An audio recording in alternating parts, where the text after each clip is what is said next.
The first time Rika saw Aaron Locke fix something, it was a datapad. Nothing special, just a standard issue fleet tablet with a cracked screen and corrupted memory core.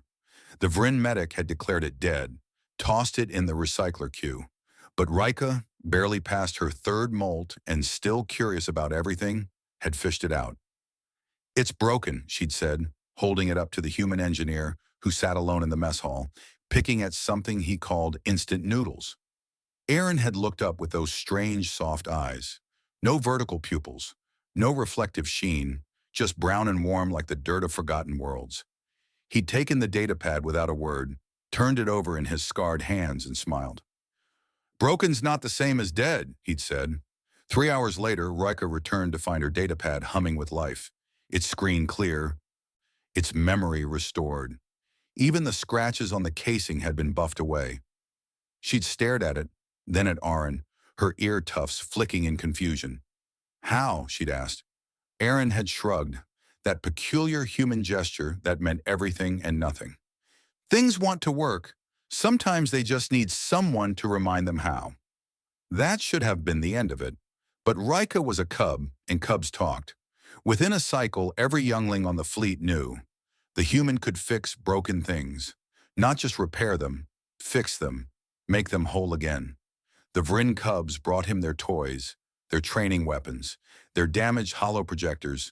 The Krell hatchlings dragged in dented armor plates and burned-out shield generators. Even the stoic Thex juveniles began appearing at Aaron's workspace, clutching broken instruments with their four-fingered hands. Aaron fixed them all.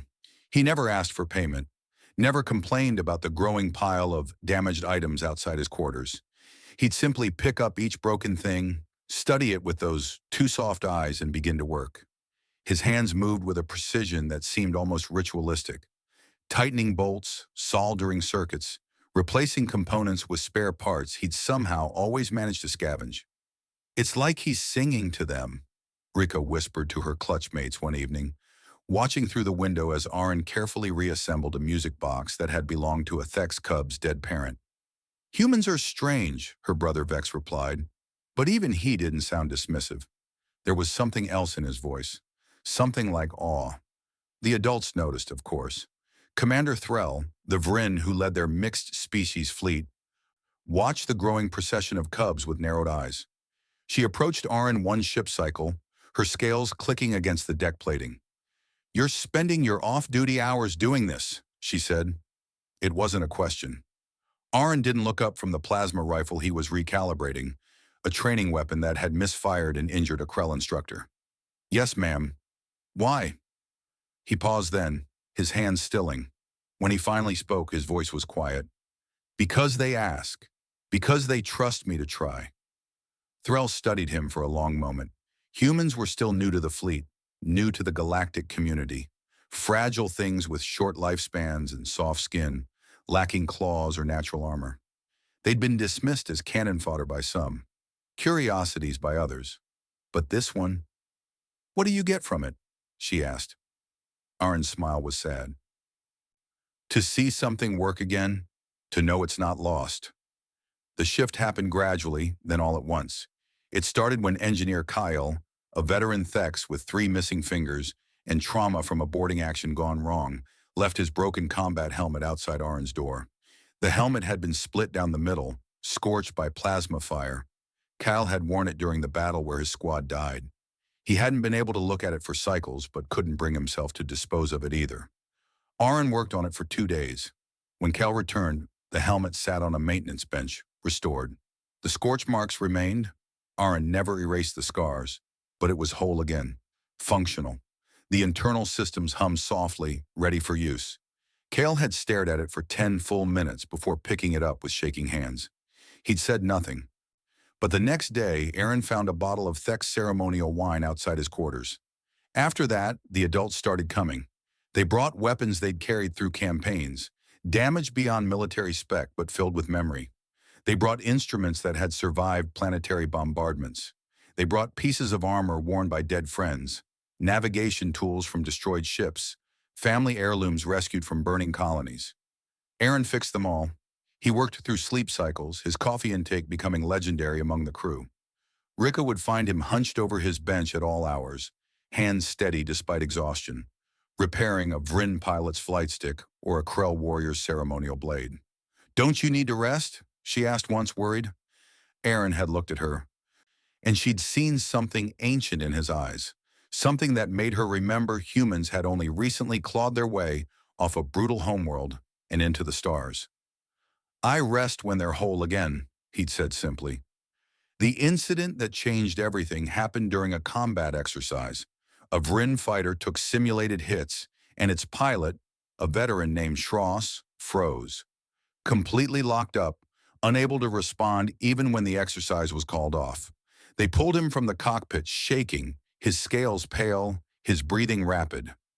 PTSD, the human medical term. The Vryn had their own words, but they all meant the same thing. Something inside was broken. Rika found herself outside Arn's quarters that night, along with a dozen other cubs and several adults. They stood in silence, none of them carrying anything physical. When Arn emerged, confused, Rika stepped forward. "Can you fix Schross?" she asked, her voice small. Arn had gone very still. "Rika, I'm not a doctor. I fix machines, not—" "You fix broken things," she interrupted, her voice stronger now. "You make them whole again. Everyone says so. Everyone knows."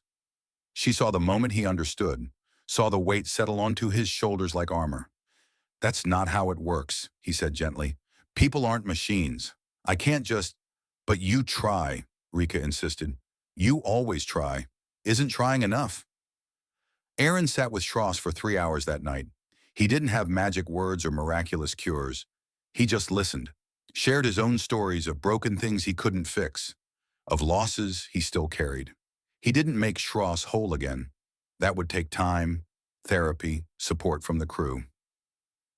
But he reminded the pilot that broken wasn't the same as dead, that things could still work, even with scars, that sometimes all it took was someone willing to try. Word spread faster than jump space. The human couldn't just fix objects. He could fix souls. It wasn't true, not really. Aaron knew that. But when the crew started coming to him with their grief, their trauma, their losses, when they asked him not to repair their things, but to simply be there while they remembered what those things meant, he understood something profound. Humans didn't have claws or armor. They weren't the strongest or fastest. But they had this, the ability to sit with broken things, broken people, and refuse to give up on them, to see value in what others discarded, to believe that with care, with patience, with stubborn hope, anything could be made whole again. Rika found him one evening, months later, surrounded by mementos and memories, listening to an old Krell warrior talk about her dead bondmate. "You're tired," Rika observed. Arn smiled, exhausted but genuine. "Yeah, but they need someone to remind them how to work again, how to keep going. And humans can do that?" His smile widened slightly. "Humans are really good at that." Rika settled beside him, her tail curling around his leg in a gesture of comfort. In the stars beyond, the fleet moved as one, carrying its crew through the void. And in this small room, a human sat with broken souls, reminding them they could still shine,